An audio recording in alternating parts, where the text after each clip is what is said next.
Czytanie z listu świętego Pawła Apostoła do Efezjan. Bracia, każdemu z nas dana jest łaska według miary daru Chrystusowego. Dlatego powiada, wstąpiwszy na wysokość, wywiódł więźniów pojmanych i ludzi darami obdarzył. A cóż znaczy to, że wstąpił, jak tylko, że pierwej zstąpił był do niskości ziemskich?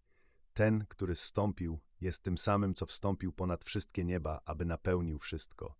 I on ustanowił jednych apostołami, a drugich prorokami, innych ewangelistami, a innych jeszcze pasterzami i doktorami ku doskonaleniu świętych w dziele posługiwania, ku budowaniu ciała Chrystusowego, aż wszyscy zejdziemy się w jedności wiary i poznania Syna Bożego, stawszy się mężami doskonałymi, na miarę pełnego wzrostu dojrzałości Chrystusowej.